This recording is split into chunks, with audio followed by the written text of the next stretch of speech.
दोस्तों, आपका MS चौहान। तो आपको दीपावली की सपरिवार बहुत बहुत शुभकामनाएं। तो दोस्तों, क्लीनिंग का काम अभी तक जो थोड़ा स्लो था, सर्दियों के टाइम में बहुत ज़्यादा काम बढ़ जाता है। और सबसे बड़ी बात क्या है कि उसके लिए तैयारी पहले से करनी पड़ती है। पहले से ही उसके लिए कहते हैं युद्ध में पहले 5-6 महीने पहले कहते हैं ना, बिल्कुल तैयार होना पड़ता है कि हाँ, युद्ध में जाके हमें विजय और क्या की जीत उसी की होती है जिसकी सोच सार्थक हो। तो बाकी गुरु बन के कोई नहीं सीख सकता, शिष्य बन के ही सीख सकते हैं। तो इसमें जो वक्त बड़ा बलवान है कि पहले क्या है कि पहले सीखते थे किसी काम। आजकल तो क्या, आजकल बिल्कुल ईजी हो गया है, एक उंगली के इशारे पे सब कुछ हो जाता है। क्यों किसी के आगे पीछे दौड़े। लेकिन कहते हैं ना, अच्छा, इसमें दिक्कत एक और है कि कुछ लोग इस टाइप के होते हैं जो पीछे, यानी पीछे जब कोई ना हो वो पैर छू लेते हैं, और उसके बाद जब भीड़ में दिखाई दे तो कन्नी काट के नज़र बचा के निकल जाते हैं। तो ऐसे लोगों से सदैव होशियार रहें, खबरदार रहें, क्योंकि ऐसे लोग कभी भी ज़िंदगी में बहुत बड़ा आघात दे सकते हैं। तो देखो, वही है कि कुछ भी सीखना हो तो, और सीखने के लिए एक छोटे से जीव से भी हम कुछ ना कुछ ग्रहण कर सकते हैं। कहते हैं ना, महाभारत में जब श्री राम ने लंका में युद्ध करने की सोची तो उनको जो पुल बनाना था समुद्र के ऊपर, तो उसमें क्या कि छोटी सी गिलहरी भी उसमें, अब गिलहरी बेचारी कितना बर्बाद कर सकती है। तो ये कहने का मतलब ये कि सोच बहुत बड़ी होती है। सोच ही इतनी बड़ी होती है कि जब आपकी सोच हो जाती है तो आपको सफल होने से कोई नहीं रोक सकता। और बाकी आजकल ये देखते हैं कि भाई वो फलाना ये ले रहा है, उसकी ये शोरूम है, उसकी मशीनें शोरूम से कुछ नहीं होता। किसका रेट है, अपनी एक क्वालिटी बना के रखें कि हाँ, मैं सबसे अच्छा काम करूँगा, लोग आपको फॉलो करें। और फॉलो जब आपको करने लगें तो आपको घमंड, अहंकार, अभिमान से दूर रहना। जब तक आप इन तीनों चीज़ों से दूर रहेंगे, घमंड, अहंकार, अभिमान से, तब तक आप सही है। नहीं, उसके बाद फिर पता लगता है कि भाई आदमी की गिरावट ही यहीं से आती है कि नरम होके आप सब कुछ कर सकते हो, कड़क होके तो टूटना ही टूटना होता है। तो उसी तरह हमारे काफ़ी भाइयों के क्वेश्चन आते हैं, उसमें बहुत सारे भाइयों के, बहनों के, हमारे बच्चियों के क्वेश्चन, उस आंसर था।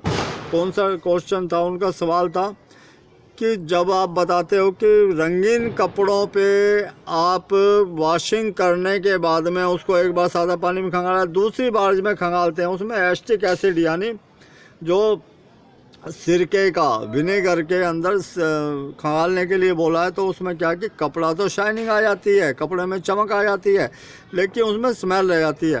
पहली बात तो हमें उसमें मात्रा कम डालनी होती है एसिटिक एसिड की। जैसे एक बाल्टी पानी में ज़्यादा आप में उसमें 10 ग्राम के आसपास डालना होता है। थोड़ा टाइम, जब केमिकल कम होता है तो थोड़ा टाइम उसको डिप करके छोड़ दें, केमिकल ज़्यादा इमीडिएट करके निकाल लें।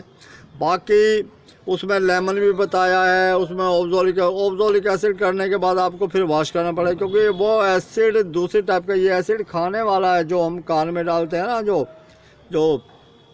जो जैसे मान लो खटाई, जैसे इसमें हाइड्रोजन पेरोक्साइड होता है, एक तो होता है कान में डालने वाला, वो तो होता है 2-3%, 5% तक। और उसमें जो होता है जो इंडस्ट्री में काम आता है, उसकी परसेंटेज 50 से 60% ये होती है। तो उसी तरह ये विनेगर होता है। विनेगर खाने का और कपड़ों का अलग है, क्योंकि मैं पहले दिखा चुका हूँ विनेगर से ही।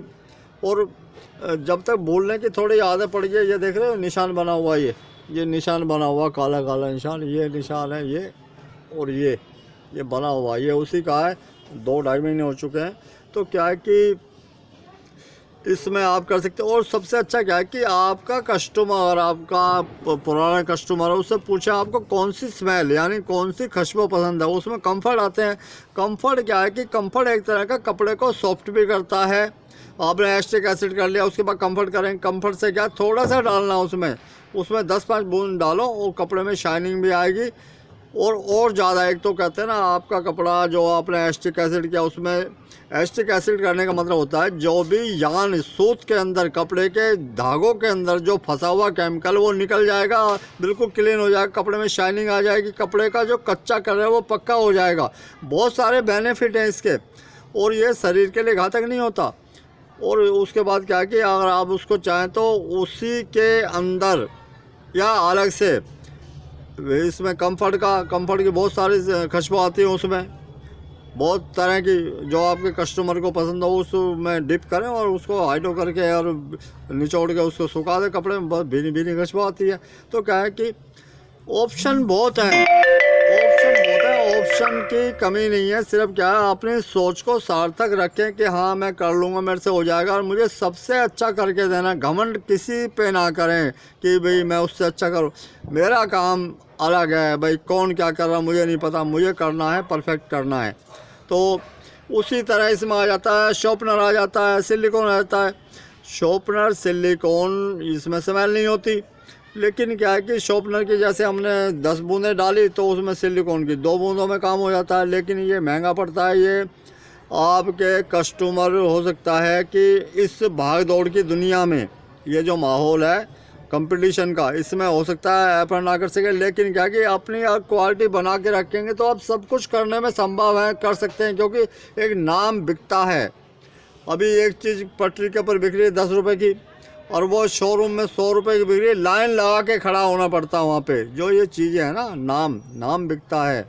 और बाकी दोस्तों आगे काफ़ी बहुत कुछ जो छूट गया मैं कौन सा कहीं से लेके आया था, क्योंकि मैंने भी सोचा सब कुछ गंवा दिया। भाई जो कुछ लिया यहीं से लिया, जो कुछ फिर इकट्ठा कर लेंगे, घर की खेती है ये। तो दोस्तों थोड़ा मोबाइल भी मेरा वीडियो बनती नहीं बनती, वीडियो बनाता हूँ बनती नहीं बनती। अभी देखो मोबाइल आएगा नया तो उसके बाद देखते हैं, और अब उन चीज़ों को अब टच करेंगे। और बाकी एक जो अपना एक चैनल बनाएंगे जिसके ऊपर जिनको हकीकत में ज़रूरत है वो लोग जुड़ें। बाकी सब्सक्राइब अंटी घंटी पंटी जो होता है भैया, उससे अभी तक तो कुछ उखाड़ नहीं सका। अब क्या उखाड़ूँ, तो क्या है कि भाई जो है ठीक है, काम आना चाहिए। जो मैं बकबक करता हूँ किसी के अगर एक भी हमारे भाई के, बहन के, हमारे बच्चे के काम आ जाएगा तो मैं समझूंगा मेरी मेहनत है वो सार्थक है। तो दोस्तों आगे आने वाले टाइम में नए और मैं केमिकल वो बताऊंगा, क्योंकि ना मैं कुछ बेचता हूँ ना मैं कोई इस टाइप के काम करता हूँ। मैं वो बताऊंगा जो आपके आसपास केमिकल हैं, आप कुछ भी कर सकते हैं। दुनिया की कोई भी ऐसी चीज़ नहीं है जो असंभव है, सब कुछ कर सकते हैं। थोड़ा सा सिर्फ ये कि हाँ मैं कर लूँगा, और आपको फिर सफलों से तो रोक ही नहीं सकता कोई। तो आपको दिखाएंगे कि कपड़ा कलरवेशन, बाजू अलग, बैक अलग, फ्रंट अलग, पॉकेट अलग, ये इन सबको एक जैसा कैसे करना है, कौन से कपड़े से दाग कैसे निकालने हैं, ये प्रैक्टिकल भी दिखाएंगे। तो दोस्तों बिल्कुल बने रहे, जुड़े रहे। पुनः दिवाली की आपको बहुत बहुत शुभकामनाएं। कल विश्वकर्मा डे है, यानी कल पूजा हमारे केमिकल की, हमारे मंदिरों की, सब अपनी मशीनों की अपनी पूजा करेंगे। बाकी अपना अपना विचार होता है। तो उसमें मेरे ख्याल 1100-1200 केमिकल मेरे ऐसे हैं जो कि एक्सपायरी डेट हो चुकी है, उनको निकालूंगा। लेकिन उनको हम नाली में नहीं फेंक सकते, उनके विषय में बताऊंगा कि उनको हमें किस हिसाब से उनको डैमेज करना है। ये नहीं कि हम उसको ऐसे ही नाली में फेंक देंगे, क्योंकि ये जो कहते हैं जन कल्याण के लिए जो हम काम करते हैं, ये तो हम जहर फैलाएंगे। जहर नहीं फैलाना, हमें उसको न्यूट्रल करके डालना। तो उसके विषय में बात करेंगे, ईटीपी प्लांट के विषय में बात करें। तो दोस्तों मिलते हैं ब्रेक के बाद। जय हिंद, जय भारत।